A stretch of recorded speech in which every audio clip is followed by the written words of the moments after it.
Hello students, welcome to this YouTube channel. अभी तक हमने लगभग 5 वीडियो कंप्लीट कर लिए हैं, जिसमें हमने सीपीसीटी के 52 एमसीक्यूज़ हर वीडियो में कंप्लीट किए हैं। ये छठा वीडियो है जिसमें हम फिर से ऐसे क्वेश्चन कंप्लीट कर रहे हैं जो एग्ज़ाम में आने की 100% चांसेस रखते हैं। अगर आप सीपीसीटी एग्ज़ाम को क्वालिफाई करना चाहते हैं तो आप इन सारे क्वेश्चन को अच्छे से याद रखने की कोशिश करें और डेली एमसीक्यूज़ लगाएँ। पहला क्वेश्चन है, कैसे मेमोरी किस पीढ़ी के कंप्यूटर में आरंभ की गई थी?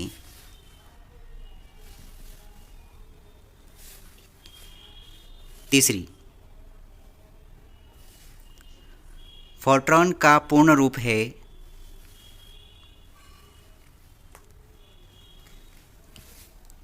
Formula translation. एक डेस्कटॉप कंप्यूटर को किस रूप में भी जाना जाता है?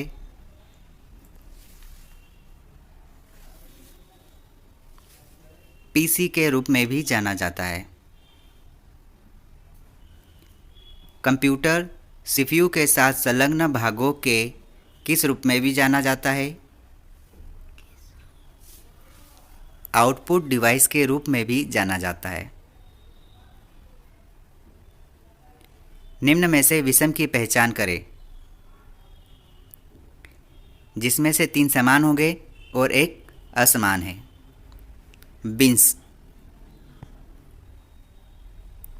माउस और इसमें से कौन सा ऑप्शन इनपुट डिवाइस का एक उदाहरण है? इस ऑप्शन में 3 आउटपुट डिवाइस है और एक इनपुट डिवाइस है। याद रखें, प्रिंटर, स्पीकर और मॉनिटर एक आउटपुट डिवाइस है। माउस और स्कैनर एक इनपुट डिवाइस है। TFT का क्या अर्थ है?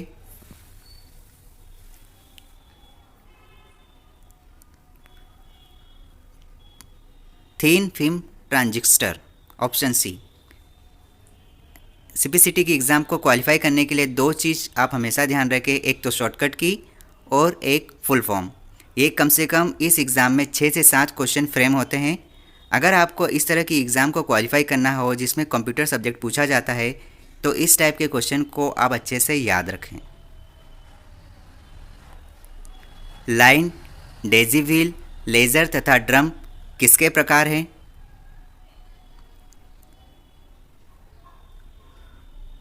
प्रिंटर के प्रकार हैं। जब हम एक लेज़र प्रिंटर के संदर्भ में DPI का उपयोग कर रहे हैं तो हम किस प्रकार के प्रिंटर की बात कर रहे हैं? हम रिजोल्यूशन की बात कर रहे हैं। यदि आप एक प्लॉटर का उपयोग कर रहे हैं तो आप किसका प्रयोग कर रहे हैं? यदि आप एक प्लॉटर का उपयोग कर रहे हैं तो आप एक आउटपुट डिवाइस का प्रयोग कर रहे हैं, क्योंकि प्लॉटर एक आउटपुट डिवाइस है। यदि आप क्रमवार समानांतर AGP इंफ्रारेड की बात कर रहे हैं तो आप किसके संदर्भ में बता रहे हैं? आप पोर्ट्स के संदर्भ में बता रहे हैं। AI मतलब आर्टिफिशियल इंटेलिजेंस। AI का फुल फॉर्म है आर्टिफिशियल इंटेलिजेंस। इसका प्रयोग किस पीढ़ी के कंप्यूटर्स में किया जाता है? आर्टिफिशियल इंटेलिजेंस का प्रयोग 5वीं पीढ़ी के कंप्यूटर्स में किया जा रहा है। ऑपरेटिंग सिस्टम में प्रोसेसर के संदर्भ में प्रबंधन के लिए क्या जिम्मेदार है? Traffic controller. Option A. प्रस्तुत की गई कई जॉब्स में से प्रोसेसर के लिए कोई एक जॉब के चयन के लिए क्या उत्तरदायी होगा? Job scheduler. निम्नलिखित कार्यों में से कौन सा सीधे ऑपरेटिंग सिस्टम द्वारा प्रतिबंधित नहीं है? निम्न में से कौन सा सीधे ऑपरेटिंग सिस्टम में प्रतिबंधित नहीं है? ऐसा कौन सा काम है? Virus management. एक एम्बेडेड ऑपरेटिंग सिस्टम कहाँ पाया जाता है?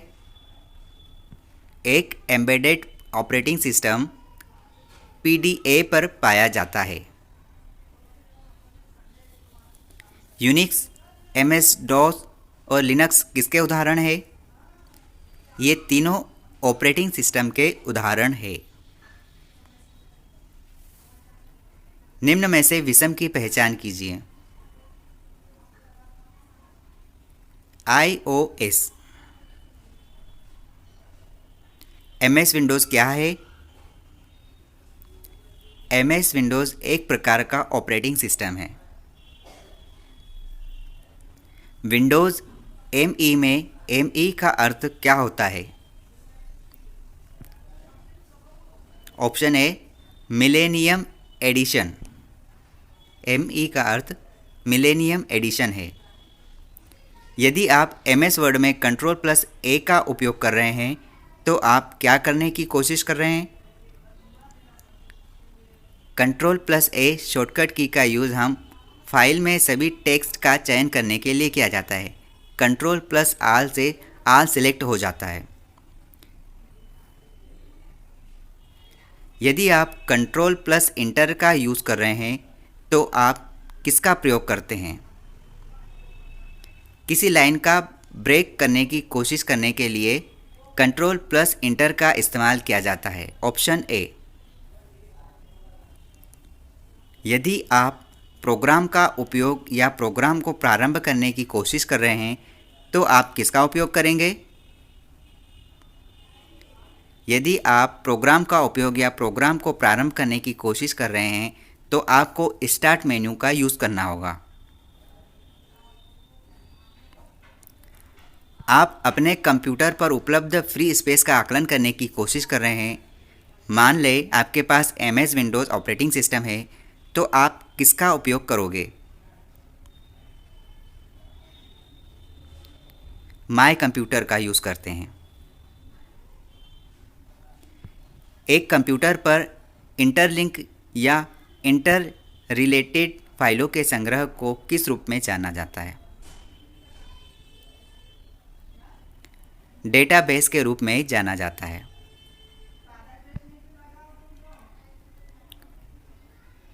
यदि आप फोल्डर में सेव की गई फाइलों को प्रदर्शित करना चाहते हैं तो आप क्या करेंगे? यदि आपको फोल्डर में सेव की गई फाइलों को प्रदर्शित करना है तो आपको फोल्डर पर बायां डबल क्लिक करना होगा। Option D. यदि आप Ctrl+ESC का यूज़ कर रहे हैं तो आप क्या करना चाहते हैं?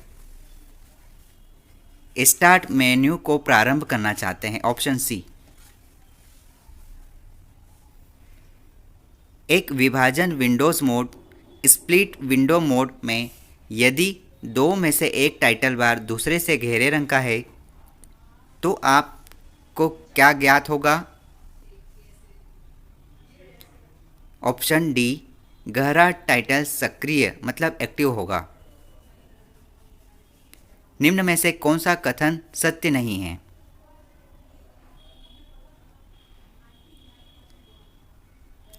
डायरेक्टरीज के नाम नहीं बदले जा सकते हैं। यह पूरी तरह से गलत है, मतलब बदले जा सकते हैं। अगला क्वेश्चन है, यदि आप विंडोज़ ऑपरेटिंग सिस्टम का उपयोग कर रहे हैं और अगर आप Ctrl+D का उपयोग करते हैं तो आप क्या करने की कोशिश कर रहे हैं? याद रखें, शॉर्टकट की Ctrl+D का यूज़ हम डेस्कटॉप देखने के लिए करते हैं। इस तरह की शॉर्टकट की आप अच्छे से याद रखें क्योंकि कॉम्पिटिटिव एग्ज़ाम में ये सारी शॉर्टकट की बहुत ज़्यादा पूछी जाती है। एक शॉर्टकट की और दूसरा फुल फॉर्म। निम्न में से कौन सा प्रारूप एक ऑडियो फाइल की अधिक ध्वनि की गुणवत्ता को खोए बिना इसका आकार को मूल आकार के 10वें भाग में बदल देता है?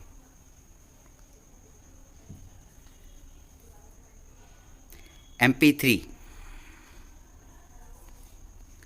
MS वर्ड में आपको एक दस्तावेज में स्पेलिंग चेक और व्याकरण का उपयोग करना है तो आप किसका उपयोग करेंगे?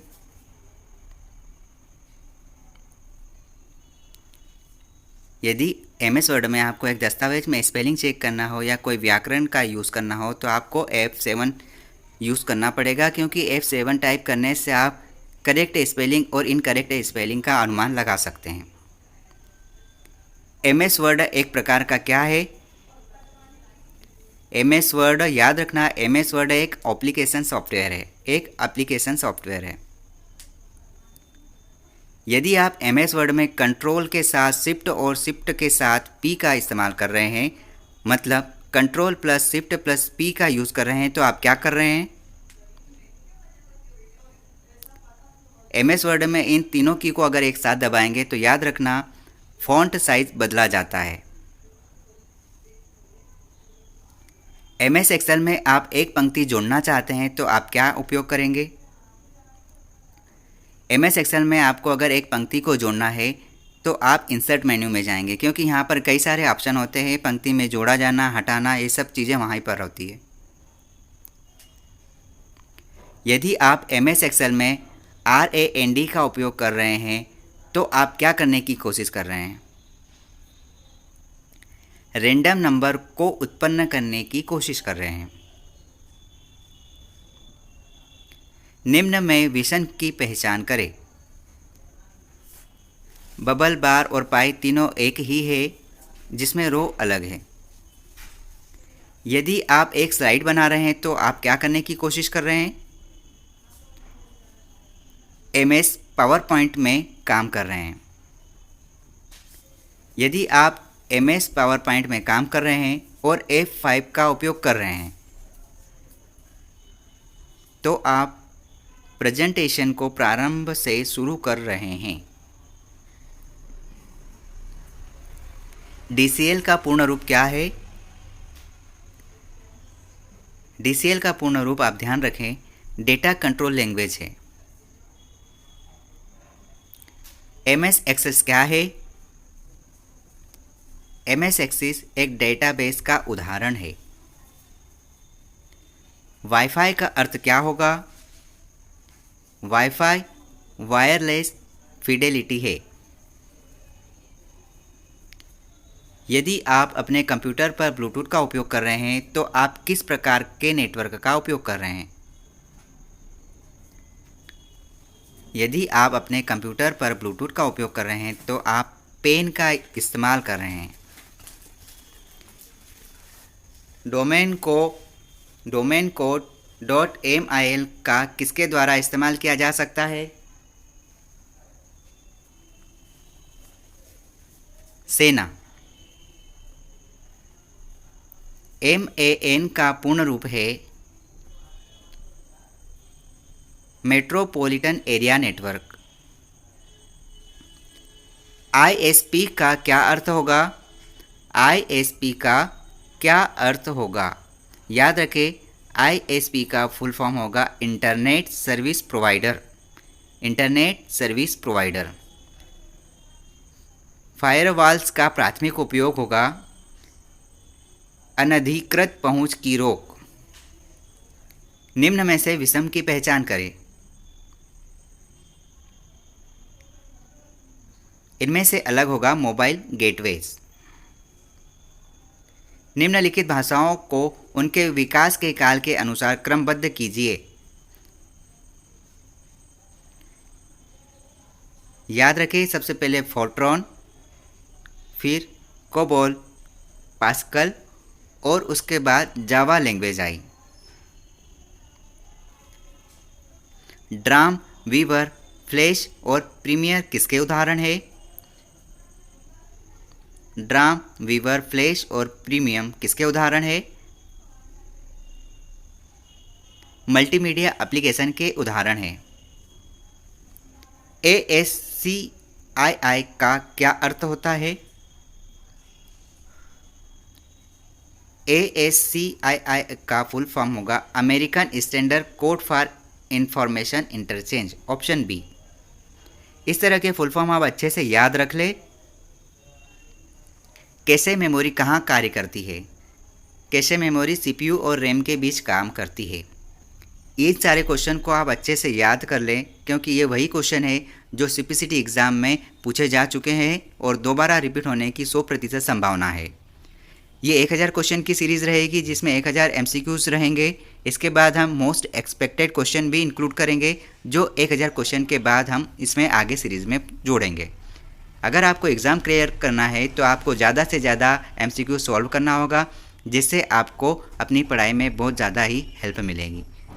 Thank you so much, keep learning and keep watching. All the best, आप होंगे कामयाब।